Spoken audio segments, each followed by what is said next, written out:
وَكَذَلِكَ نُرِي إِبْرَاهِيمَ مَلَكُوتَ السَّمَاوَاتِ وَالْأَرْضِ وَلِيَكُونَ مِنَ الْمُوقِنِينَ وَكَذَلِكَ نُرِي إِبْرَاهِيمَ مَلَكُوتَ السَّمَاوَاتِ وَالْأَرْضِ، اور اسی طرح ہم دکھانے لگے یا دکھاتے رہے ابراہیم کو آسمانوں اور زمین کے ملکوت۔ ملکوت سے مراد کیا ہے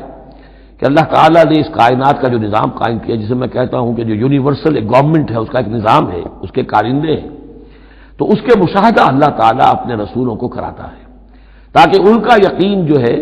وہ یقین اس درجے کا ہو جائے کہ جیسے کہ اپنی آنکھوں سے دیکھی ہوئی چیزیں، وَلِيَكُونَ مِنَ الْمُوقِنِينَ، اور تاکہ وہ پوری طرح یقین کرنے والوں میں سے ہو جائے۔ لیکن واو چونکہ یہاں آیا، اس سے پہلے ہم محذوف مانیں گے تاکہ وہ اپنی قوم پر حجت قائم کر سکے اور پوری طرح یقین کرنے والوں میں سے ہو جائے۔ یہ جو آگے آ رہا ہے یہ در حقیقت حضرت ابراہیم علیہ السلام کی طرف سے اپنی قوم پر حجت کو اس طور سے پیش کیا گیا ہے۔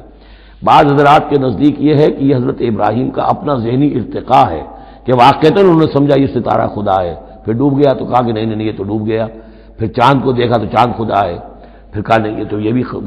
جو ہے غروب ہو گیا، پھر سورج کو کہا۔ تو یہ بات اصل میں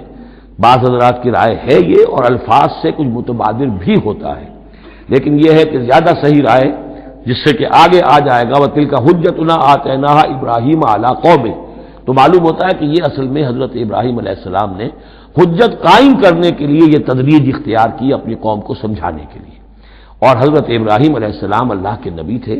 اور نبی کوئی بھی زندگی کے کسی بھی مرحلے پر مشرک نہیں ہوتا، اس کی شریعت، اس کی سرشت اتنی خالص ہوتی ہے۔